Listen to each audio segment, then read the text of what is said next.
Welcome to another allotment diary. Now, I'm doing this on a different recording device to normal, so I do apologise in advance if there's any difference in quality. We've had some fairly heavy storms here in the UK.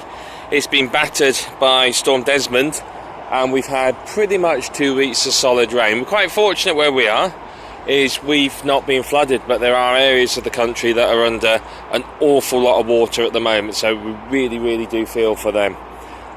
But we, as I said, we have been very lucky. Now the ground here is quite squidgy, and I'll just sort of show you what's happened and so on. These brassicas, to be fair, they've been absolutely decimated by slugs. Still haven't found one. I've not seen one on here, but they're still here and they're still eating everything. Obviously, I've not been down for 2 weeks because it literally hasn't stopped raining in that time. So all this needs weeding. You can see here the copper tape that I put on, it's all come off, so I found that all over the place. But the onions and the garlic are doing nicely. The problem I've got is these branches. There's branches absolutely everywhere where it's all fallen down off the tree. Luckily it's not been any larger branches, but there's still been, you can see there's lots and lots of branches absolutely everywhere. Now, unfortunately, there has been some minor damage to the plot. Firstly, these here, the beds, the plastic sheets had blown up. I thought they were all torn, but when I investigated, they're actually just blown. The wind had obviously got underneath and lifted them. So I put bigger stones on, weighed them down some more, so hopefully they'll be okay. Interestingly, remember I was going on about my cheap plastic bags the other day? It was the cheap plastic bags that had moved. It was the expensive ones, the thicker ones, hadn't actually gone anywhere. So those were damaged. You will remember, once upon a time, I had a greenhouse here, but the storm has taken care of it. And all that's left is this wreck, which is a bit unfortunate, really. However, it saved me trouble of taking it down.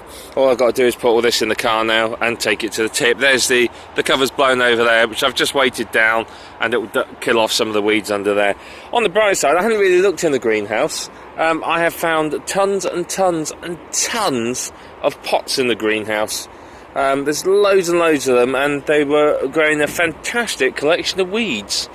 So anyway, that's I've moved all the pots, emptied them out. They've all gone into my compost heap. All the soil and everything else has just gone straight in there, because I figure, well, I don't need it.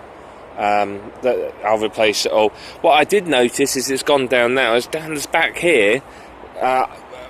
Again, you may remember when I was digging this, I said, oh, the soil's really sticky, very swampy. All down here, it was there was water. So this bit had flooded slightly, and you can see there in the greenhouse, again, it's slightly soggy in places. But on the bright side, I have spoken to the committee, and they've told me that I can put a normal greenhouse in here. So there's this space here seems fairly solid.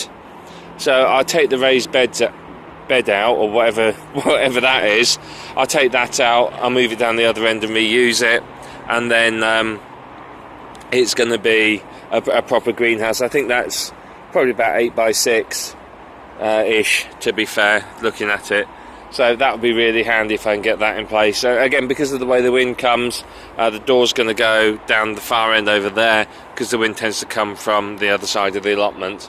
So again, I'm going to have a good think about that, and how I can make sure it's solidly down on the in the ground, because there are a lot of cases of greenhouses here being wrecked by the wind. Everything else has survived pretty much unscathed, but I did have a bit of a find today. I went shopping and happened to walk through the door of a store I don't go in very often, and I found a load of fruit trees reduced. So these were only £1.20 a piece.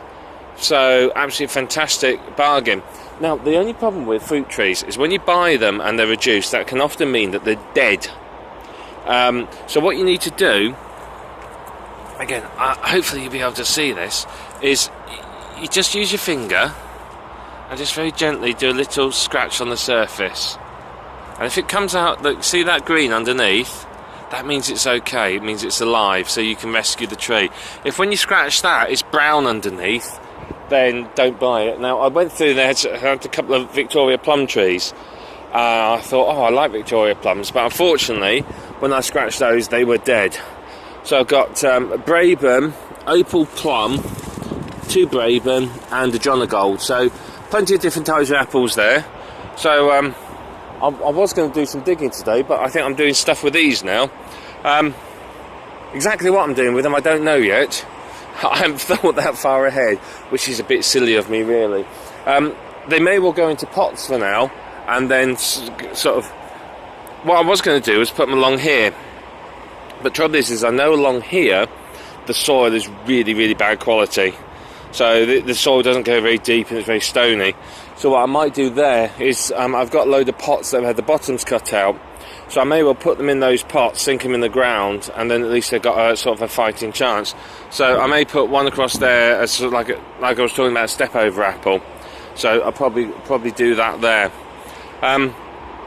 So I'm just going to have a think about that now. And again, probably put them along the back here as well.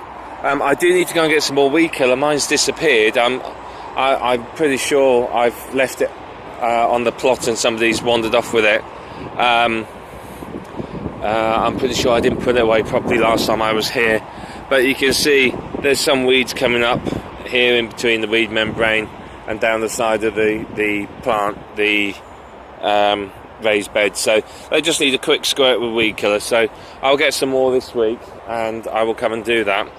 I clarified where the plot is going as well, because obviously I told you that they'd given me some more space, and basically what it is this here's the path between plots, and it's going to run all the way to the end, and then everything on the right hand side is my domain. So basically I get that bit on the corner as well, which is kind of handy, because looking at the area around the corner, it's full of rubbish. So it's going to save me taking a lot of rubbish to the tip, and a lot of hard work. So quite pleased about that in respects. But it makes it a good sized plot now. It's a nice length. So again, I'm going to have to put fences, stop people driving on the corners there, which does happen, and so on. But that's all jobs for another day. Strawberries are looking a bit sorry for themselves. Again, they just need me to come along and pull up a load of these, because you can see it's all just dead plant material. So that's another job that desperately needs doing, but in all likelihood isn't going to get done for some time. But I will have a go at doing that as soon as I can. The compost is doing well. It could do with another turn. There's always stuff to do, you know. There's always plenty to do.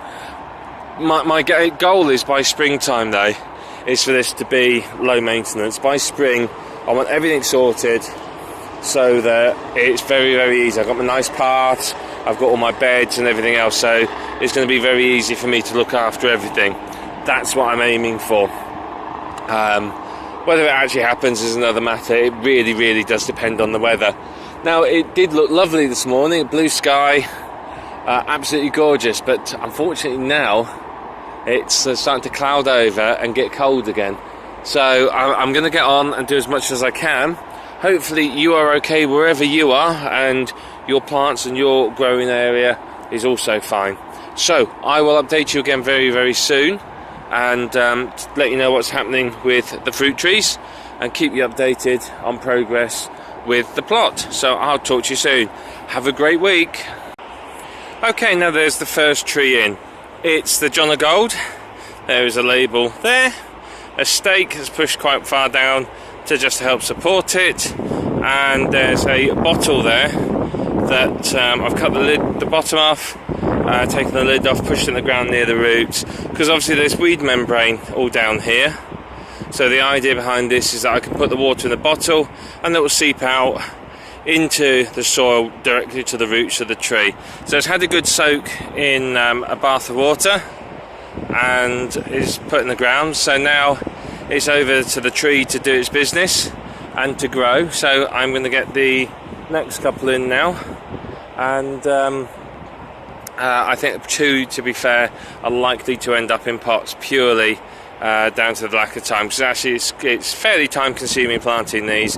I've obviously got to remove the bark, pull up the weed membrane, dig the hole and put everything back, so it's fairly time consuming, and I'm a bit pushed for time. So there's one done, so I'll just cut the tie at the top for it, and then what I'll do is, it's got some nice healthy branches sort of here and here, so I'm going to see how they go, what they look like come spring, and then what I'll do is I'll start training them across. So I may well train these higher ones. I may look at training some buds from down here somewhere and training a couple of these shoots across, so I get 2 layers. So we'll see how this goes and how it grows, and we'll go from there with it really. But come springtime, I said I'll get some stakes in the ground, put them along here and start training it along and out into a step over apple. Ideally, like I said, I want it no more than about sort of this high, but these are on a reasonably dwarf rootstock. They grow sort of 6 to 10 feet high, so they're not going to be too bad, and they will train, I think, quite nicely. So that's one done. I'll get on with the rest now and update you later on. Okay, final update now. I've got all 3 of the apple trees in. There you are. That one's there, and the other one's there. So they're going to be trained along, all along, hit the edge of this path, because this is the path between plots, so I can't technically use it. So what I want to create a fence around my allotment, but rather than just put up pallets or a fence like normal people, I'm going to build a fence out of trees.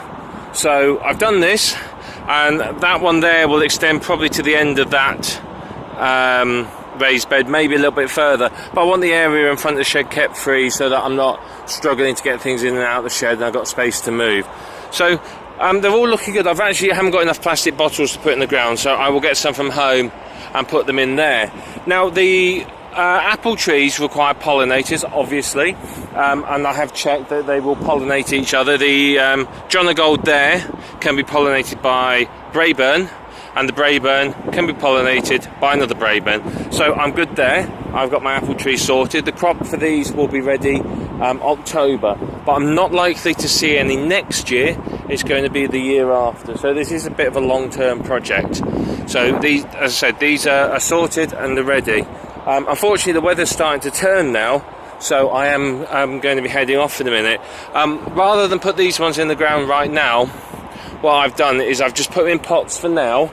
They've had a good soak, they've gone in here, they're well watered in. So what I'm going to do is, I don't think I'm quite ready to put these in the ground yet. So they're going to stay in the pots for a little while, and then when I'm ready, I will move them and put them in the ground where they're going to go. But that's 5 fruit trees, so that's a good start.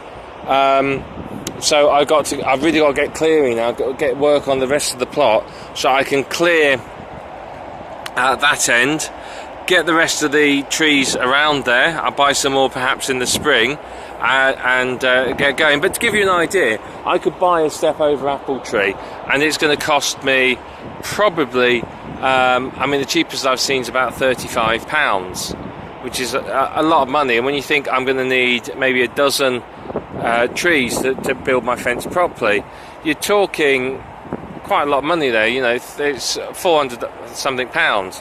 These trees here have cost me £1.20 a piece, and they're not perfect, but I can train them and prune them, and again, thinking long term, I can train them into the shape that I want. So that saved me quite a bit of money. And then for the rest of them, again, I will look around in the spring when there's a lot more trees in the shops, and I'll find more then that I can grow and put in. So I've got John o' Gold, I've got Braeburn, I've got opal plums. So I'm going to try and get myself green gages. I know I've seen those in the shops in the spring, so I'm going to buy 2 green gage plants because I love green gages.